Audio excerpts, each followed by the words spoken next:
de Marias, moda religiosa.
Voltamos, você está na Reconnect, seu portal aberto para falar sobre espiritualidade aqui na TVC, afiliada à TV Cultura. Hoje comigo e com o meu grande amigo Roberto Leão, meu companheiro de bancada, aqui na nossa quarta temporada. No nosso programa de número 72. Lá vem. Eu sou de humanos, eu me perco completamente. 72. Então, se você perdeu qualquer um dos 72 programas, vai no nosso canal do YouTube. Vai sair aqui agora, o Léo Kazumba, nosso editor, vai colocar o nosso canal do YouTube. São mais de 70 programas, mais de 72 horas de conteúdo laico e plural sobre espiritualidade. Lá você vai ver de tudo, muitas religiões, muitos sistemas de crença, muitos papos engrandecedores. Vai lá, dá um joinha, segue nosso canal, tá? Hoje aqui com a gente, nosso querido amigo, nosso irmão Felipe Scassella, nosso pastor favorito aqui, nosso consultor para assuntos cristãos. Felipe Scassella, eu odeio quando eu falo isso, mas é o nosso consultor para assuntos cristãos. E hoje a nossa convidada especialíssima, TikToker, Rani. Cara, eu fui ligar, viu, Felipe? Eu fui ligar para convidar a Rani e o Roberto para poder participar do programa. Nessa ligação com a Rani, de convidar ela, a gente passou 1 hora no telefone. Eu falei, Rani, vamos desligar, porque senão não tenho mais o que te perguntar, né? A gente já gravou o programa aqui, né? Eu devia ter gravado. Como se fosse ele que tivesse encerrado isso, né? A conversa, porque eu tinha o que fazer, que eu trabalho, né? Foi verdade. Ela falou, Bernardo, infelizmente, né, o papo tá horrível, mas eu tenho que, né, aproveitando esse ensejo, eu vou ter que desligar, que eu quero mesmo, eu tenho nada, mas eu quero desligar. Eu tô brincando, Rani. Então, antes da gente ir pro intervalo, a Rani estava conversando, estava discussando aqui sobre o nosso tema. E o Roberto, hoje o tema, né, repetir aqui para os nossos reconectados, é o novo cristão, né? E o Roberto ia fazer uma perguntinha para a Rani, ele sempre muito educado, interrompendo nossos convidados. Eu já briguei muito com ele, mas ele não tem jeito. Roberto, por favor, interrompa a Rani. Comece a falar, Rani, para que eu possa interromper, tô brincando. É o seguinte, não, sério. Você citou um exemplo e eu acho que esse exemplo é interessante a gente esclarecer. Você falou que abriu uma caixinha de pergunta e perguntaram se você ficaria com homem trans. Você disse que não. E você fez uma comparação em relação ao aborto e a maconha, a droga, etc. Eu gostaria muito que você falasse sobre isso, dissertasse mais um pouco sobre isso, porque o que acontece na nossa visão, pelo menos na minha visão, o homem trans ele é um homem, ponto. Né? Se ele é trans, se ele é cis, enfim, ele é um homem. Quando você faz essa afirmação muito taxativa, eu não ficaria com homem trans, assim, eu não vejo outra forma de encarar a não ser uma certa transfobia, um certo preconceito. Porque eu não ficaria com homem trans. Da porrada! Porque, assim, a comparação para mim também foi um pouco infeliz. Porque, assim, você pode falar, eu não fumo maconha, porque eu não fumo maconha, né? Não é minha praia. Porque maconha é uma droga, né? Enquanto o uso recreativo ali e tal. Eu não vou praticar o aborto, você pode, né, usar métodos anticoncepcionais, ou enfim, ali. Mas você falar que não ficaria com homem trans, se você ficaria com qualquer outro homem, seja ele qual for, me parece, eu queria que você explicasse isso. Por que você fez ali esse exemplo, se você ainda acha que esse exemplo que você deu, essa comparação aí, essa analogia com droga, com aborto, ela continua correta. E como é que não é transfobia você ser taxativa e dizer que não ficaria com homem trans? Sendo que o homem trans é um homem. Trans é só um detalhe, né? Tá. Primeiro que eu sei que os exemplos não são muito... Como é que eu posso dizer? Não são muito bem aplicados, né? Porque a gente comparar a sexualidade, que é uma condição, com aborto e maconha, que é uma escolha, no meio que... Então, acaba meio que não é um exemplo muito bem colocado. Eu posso usar outro exemplo. Eu sou a favor da adoção de... Eu sou a favor da adoção de crianças por casais homoafetivos. Então, eu sou a favor... Eu fiz serviço social em orfanato por muito tempo e eu entendo essa burocracia que existe para adoção de crianças por casais homoafetivos por causa de uma construção social retrógrada que fala que a influência da criança vai ser baseada no casal. Então, o menininho vai ser gay ou vai ser lésbica por causa do par que ele ia adotar. Eu sou completamente a favor da adoção de crianças por casais homoafetivos. Ponto. Isso daí não é uma escolha, é uma condição, né? Porque não é uma realidade no Brasil. Exemplo sólido agora, amigo? Satisfeito? Não, eu quero saber se você é transfóbica, mas não é homofóbica. Se a tua questão com a sexualidade ela é seletiva ou ela é ampla. Cara, eu tô querendo entender por que você não ficaria com homem trans. Não ficaria com homem trans, eu ficaria com qualquer homem, menos o trans. Por N motivos. Atração, talvez... Me explica. Tenha um órgão Tem sexual. tempo, pode falar. Olha, às vezes a pessoa pode levar muito em prioridade a questão do órgão sexual. Aí você fala assim, então você está resumindo o relacionamento à genitália? Galera, o povo e a sociedade não vai pensar igual a você o tempo todo. Você levantar a bandeira de uma causa não determina que eu seja obrigada a me relacionar com você. E se por esse motivo eu seria considerada transfóbica, que se dividam as águas então. Quem acha que sou, que fique achando, e quem acha que não sou, que continue. Nós não somos obrigados. Eu entendo o direito de um homem trans se sentir solitário muitas vezes, de ele ser diminuído como um homem, porque muitas vezes a galera invalida a sexualidade dele. Então você não ficaria com um homem trans, você está invalidando a sexualidade dele por um homem cis. E aí surgem N teorias. Eu não estou invalidando a sexualidade de ninguém. Eu acho que essas pessoas têm o direito de serem felizes com pessoas que as queiram da maneira que elas são. E não é o meu caso. Eu não sinto atração por pessoas que não sejam cis. Eu sou uma mulher cis. Um trans... Eu sou uma mulher cis e heterossexual. O trans não é heterossexual. Entendeu? Não, o trans, ele pode ser heterossexual. Me permita. Confuso. Felipe, por favor, dê luz a essa nossa conversa, Felipe. Me permita. Muito obrigado. Permitido. Eu compreendo, só corrigindo. Na verdade, uma pessoa trans pode ser uma pessoa heterossexual se for um homem trans e ele se interessar por mulheres, sejam elas cis ou trans. Então, por exemplo, tem um casal de amigos meus muito preciosos que são o Bernardo e a Sabrina. E o Bernardo é um homem trans e a Sabrina é uma mulher trans. Eles são casados. Que não sou eu, tá, Felipe? Então é bom dizer. É bom dizer que o Bernardo é um amigo que não sou eu. Que verdade é essa de reforçar sua sexualidade aqui, Bernardo? Tudo bem. Exatamente. Então, assim, se vingue, Rani. Se vingue, é a tua hora. Tô me vingando agora. Eu não se vingue. Galera, vamos lá. Deixa eu só tentar explicar, só para não perder a linha de pensamento. Felipe, se as pessoas quiserem achar, eu não tô nem aí, vamos lá. Beleza, uma pessoa trans pode ser heterossexual, acho que eu me expressei mal. Eu estou me referindo mais ao órgão sexual do que... Eu não sei como fala, gente, porque eu não faço parte da comunidade LGBT. Então, eu não sei o que é uma pessoa, sei lá, não binária, gênero fluido, alguma coisa. Eu sei que o trans, ele nasceu, digamos, uma menininha, ele não se enquadra como uma menininha, ele não se encontra como uma menininha, e ele se torna um menininho. Ele era um menininho. Não, ele não se torna.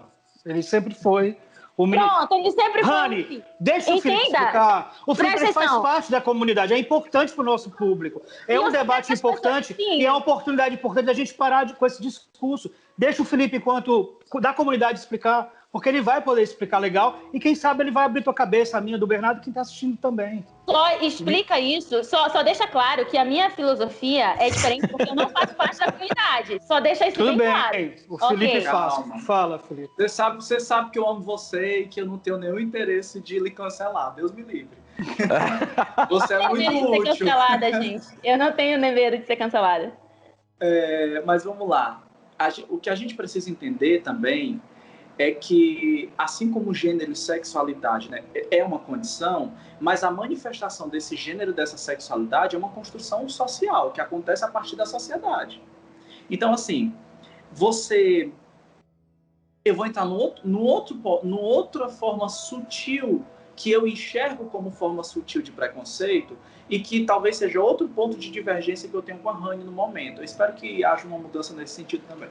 Mas quando você simplesmente diz eu não ficaria com um homem trans, por mais que eu consiga compreender que o que você está dizendo é eu sou uma mulher cis e eu entendo que o meu desejo se manifesta com um homem que tem um pênis. Então, eu gostaria de me relacionar com um homem que tem um pênis. Eu entendo isso. Só que afirmar categoricamente eu não ficaria com um homem trans é uma forma sutil de violência com esse homem trans. Eu sei que não foi a intenção, mas é uma forma sutil. Por exemplo, também, e aí eu faço um paralelo. A igreja, sobre o meu ponto de vista, eu sou um pastor afirmativo, apesar de eu sou batista, de uma aliança histórica, né? Nós não somos uma igreja, apesar de ter 2 anos, mas nós fazemos parte de um movimento que tem 400 anos. Mas eu sou de teologia afirmativa. E sobre o meu ponto de vista, uma igreja que diz, olha, você é acolhido e amado para ser LGBT aqui. No entanto, você precisa viver uma vida casta para que você vivencie as experiências de ministrar, de cantar, de tocar. Você precisa ser celibatário. Para mim, essa teologia é uma forma sutil de homofobia. Eu acho que eu não preciso ficar camuflando e nem floreando nada. As pessoas têm que entender não, e lidar claro, com a gente tem que se mostrar. Deixa eu falar, com licença. Então as pessoas têm que lidar com a frustração. Nem sempre você vai agradar a todo mundo e nem sempre você vai ser bonzinho com todo mundo e fazer o bem para todo mundo. Eu defendo a comunidade LGBT, eu tô indo contra um sistema religioso inteiro para defender as dores da comunidade LGBT, mas para acabar com a solidão do trans ou para não diminuir a sexualidade dele, deixando ele ser menos homem do que outro, eu não preciso me submeter a ficar camuflando e floreando e falando assim, não, vamos dar uma resposta relativizada. Ah, não sei, eu não tenho dificuldades em me posicionar e eu não preciso de defesa. Então é o seguinte, se uma pessoa pergunta pra mim se eu ficaria com um homem trans, não, eu não ficaria com um homem trans. Eu tenho princípios religiosos, filosóficos que pra você ou pro Felipe podem ser sutilmente preconceituosos ou homofóbicos, mas não atingem a mim e não estão atingindo o meu próximo, porque eu não iludi nenhum trans, não fui convocada pra namorar com nenhum deles e não machuquei nenhuma pessoa emocionalmente, portanto não tenho esse tipo de responsabilidade afetiva como uma pessoa individual. A minha responsabilidade é coletiva, como cristã e como pessoa. Por isso eu abraço a causa da comunidade LGBT e os defendo sempre. Eu acho que eles têm o direito de ficar com quem quiserem, mas com pessoas que os queiram. Se meu filho nascesse um menininho e lá na frente ele falasse, mãe, eu sempre me senti uma menininha, eu não ia impedir, porque as minhas filosofias religiosas não vão interferir nas escolhas do meu filho, que é uma pessoa individual a mim. Mas eu não posso me sentir obrigada a pensar como a maioria quer, simplesmente para agradar um determinado nicho. Eu não faço parte disso e não tenho medo de ser cancelada. Então é o seguinte, meu posicionamento não mudará a minha defesa em relação à comunidade LGBT. Você concordando ou não, não dou a mínima. Eu não mudarei, não vou relativizar a minha opinião. E se você acha que isso é transfobia porque alguém simplesmente não escolhe relativizar uma resposta, aí é com você, você se resolva. Mas eu não faria isso. E desde já deixo claro, tipo assim, você pode pensar assim, nossa, ela não gostou. Realmente, não gostei, porque eu não entendo qual é a dificuldade de o ser humano lidar com uma questão de frustração. Ah, pro cis sempre vai ser mais leve, você é hétero, você é privilegiado e tudo mais. Amigo, pra gente, possa ser que a gente realmente não tenha esse peso. Eu não sofri nenhum estigma por causa da minha sexualidade. Sou uma pessoa hétero, nunca sofri estigma dentro da igreja e nem fora dela. Mas eu sinto total sensibilidade pelas pessoas que passam por isso. É por isso que as minhas redes sociais, em todas elas, foram transformadas em redes sociais ativistas para defender a comunidade LGBT. Mas para defender, eu não preciso simplesmente fazer as mesmas coisas. Eu acho que isso tem que ficar muito claro. Não precisamos ter 30, 40 ou 50 anos de idade. Separemos o autor da obra ou a gente não vai evoluir, entendeu? É isso. Não, perfeito. Vamos lá, vamos mudar de assunto. Olha lá, Filipão, as igrejas, cara, as mais conservadoras, né, usam os meios de comunicação há bastante tempo, né? Até grandes redes de comunicação, inclusive, né? E parece estar sempre um passo na frente da ala mais progressista, né? Como você entende isso e como os cristãos, cara, os mais progressistas estão se posicionando na internet? Você acha que é importante esse posicionamento. A Rani falou muito bem, inclusive, que assim, eles têm o direito de serem conservadores. Eu concordo 100% com ela, né? Mas você acha que é importante esse aparecimento, se mostrar mais, essa área mais progressista, se mostrar mais na internet? Você acha que ainda tem pouco espaço, tanto nas redes sociais como na política, inclusive? Fernando, eu acho que a internet possibilitou o espaço. Quando você fala de mídia tradicional, no caso de televisão e rádio, de fato não há possibilidade de movimentos novos, né, movimentos progressistas, de movimentos que são processos de rompimento com o status quo, como é o caso do movimento que eu faço parte, de competirem. Esses caras são os donos da máquina. Só que tem um detalhe. O tipo de comunicação deles foi um tipo de comunicação pensada para quem é da década de 80, 90. Hoje, apesar de pessoas extremamente conservadoras terem, sim, muitos seguidores, mas a gente consegue debater de igual para igual. Assim, não é diferente de antigamente, que eu tinha que ter acesso a uma concessão de TV, e para ter acesso a uma concessão de TV eu precisava ter uma bancada para chamar de minha, porque aí o presidente em questão me dava as concessões que eu precisava em troca dos meus deputados fazerem parte lá das suas votações. Mas nós temos uma bancada muito forte, né, evangélica, e essa bancada evangélica é uma bancada, ela é, em sua maioria, bem conservadora, né? Você acha que está faltando esse movimento evangélico progressista para nos representar não só politicamente, mas inclusive em redes de TV, em redes de comunicação, como nas redes sociais? Eu acho que sim, eu acho que existe um vácuo que precisa ser preenchido. É fundamental que esse vácuo seja preenchido, porque a gente precisa estar em todo canto, a gente precisa estar, inclusive, nesses espaços, mostrando, deixando claro de que eles não representam o todo. É legítimo que eles representem parte do eleitorado brasileiro, parte da igreja evangélica brasileira é conservadora, parte da igreja evangélica, boa parte da igreja evangélica brasileira defende pautas que eu considero pautas reacionárias, pautas violentas. Parte da igreja evangélica, infelizmente, sim, precisa desse tipo de representante. Mas uma coisa que vale salientar, nós temos, por exemplo, um governo frontalmente racista. E aí eu posso elencar um monte de ações, por exemplo, tirar o nome de pessoas da lista da Fundação Palmares, pessoas que foram importantes para o movimento negro, só porque essas pessoas se posicionaram contra o governo, como é o caso do Gilberto Gil, foi ministro da Cultura, como é o caso da Marina Silva, como é o caso de mais N pessoas.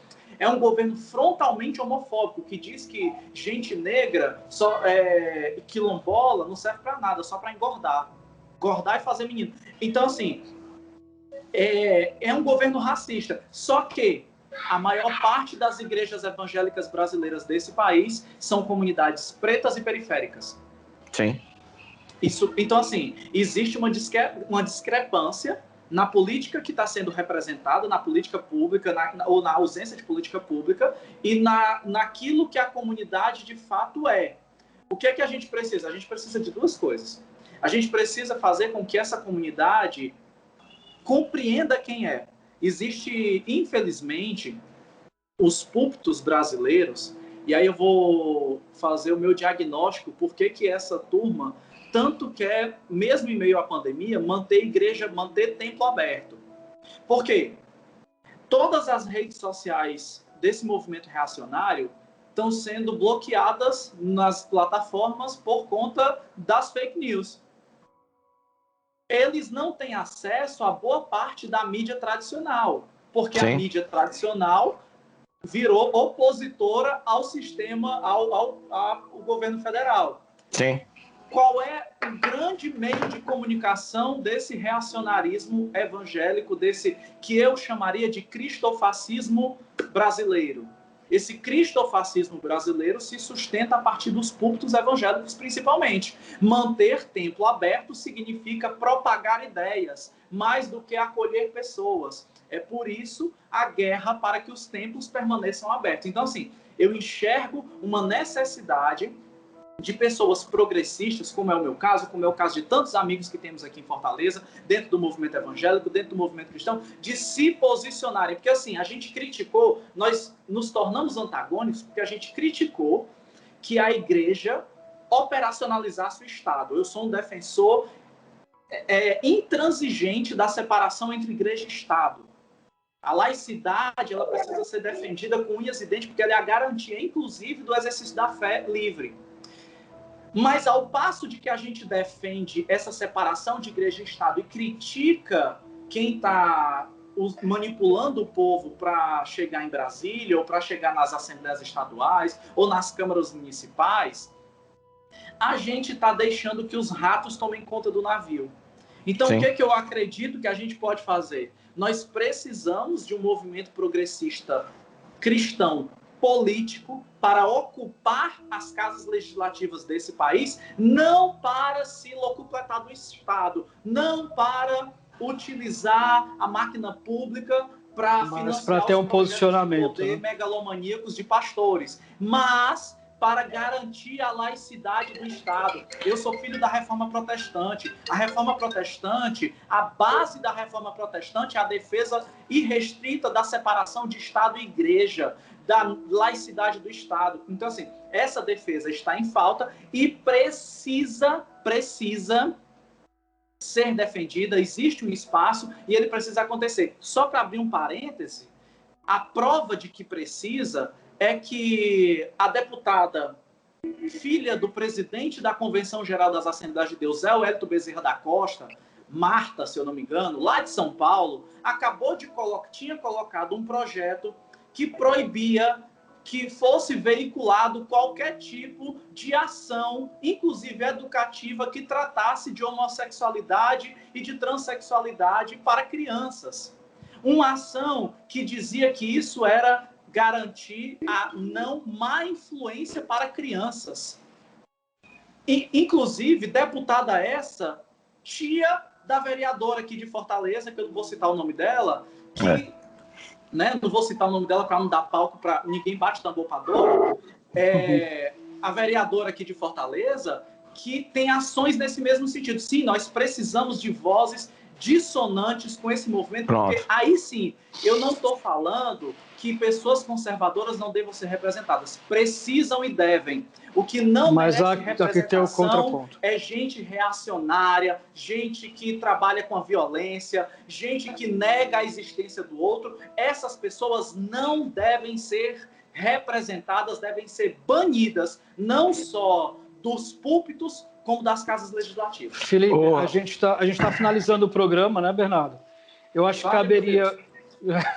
São só 50 minutos, mas a gente faz uma parte 2 se vocês quiserem depois. Mas eu acho que tem uma pergunta que eu acho que é essencial para a gente fechar e tentar compreender quem é esse novo cristão, né, para onde o cristianismo realmente está indo e compreender realmente como é que ficou muito distante a ideia de Cristo, né, a ideia original ali do que Jesus pregou, para onde o cristianismo foi ali se enveredando e esse resgate que tem se tentado dar hoje. Eu queria perguntar para você, Felipe, e para você, Rani, quem seria, dentro da sociedade, Jesus Cristo hoje? Vai, Rani, por favor. Vai, Rani. Oi, quem seria Jesus Cristo dentro da sociedade hoje? Eu acho que seriam as próprias minorias. Porque quando algumas pessoas, a gente vê ali na Bíblia que quando algumas pessoas falam, mas Senhor, a gente glorificou em teu nome, pregou no teu nome, como que a gente não vai para o céu? E ele fala, quando você deixou de ajudar cada um desses pequeninos, você deixou de ajudar a mim também. Então eu acho que Jesus está representado nessas pessoas, porque a gente tem um bando de crentes que acha que Deus precisa de advogado, que Deus precisa de defesa. Ai, porque a comunidade LGBT está manchando o nome de Deus, porque esse pessoal que está manchando o nome de Deus, eu vou aqui defender. Deus não precisa de advogado, ele não deu esse título para ninguém. Quem precisa ser defendido, Jesus deixa muito claro nos evangelhos. É o pobre, o cego, a viúva, o oprimido, são essas pessoas que precisam de defesa. Então, para mim, Jesus, na sociedade hoje, é as minorias. Então, todas as vezes que eu faço bem para pessoas que são extremamente atingidas oprimidas por preconceito, por um sistema racial, por um sistema político retrógrado, por pessoas homofóbicas, todas as vezes que eu faço bem, eu estou fazendo bem não só para essas pessoas, mas eu estou fazendo bem para Cristo também. Jesus é o oprimido. Eu sou seguidor do Nazareno periférico, preto e pobre, que foi julgado pelos religiosos da época numa trama com os poderosos políticos. Então, esse é Jesus para mim e ele continua sendo o mesmo Jesus hoje. Deus tem lado, e o lado de Deus é o lado do oprimido e é o lado que eu enxergo Jesus. Eu vou extrapolar só um pouquinho o nosso tempo, viu, Léo? Não corta isso, não. Eu queria que cada um usasse 1 minuto, talvez, para responder o que eu vou perguntar.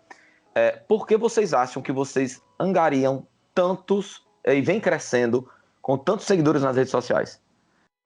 Porque ao que se deve o sucesso da Igreja Sou Livre? A que se deve ao sucesso do canal TikTok da Rani? Vai, Felipe. Quando eu fui a primeira vez no Reconnect, 1 minuto. Você me perguntou sobre essa questão de sucesso, de dar certo. E eu disse que eu não estava preocupado em dar certo e em ter sucesso. Você lembra disso, né? Lembro.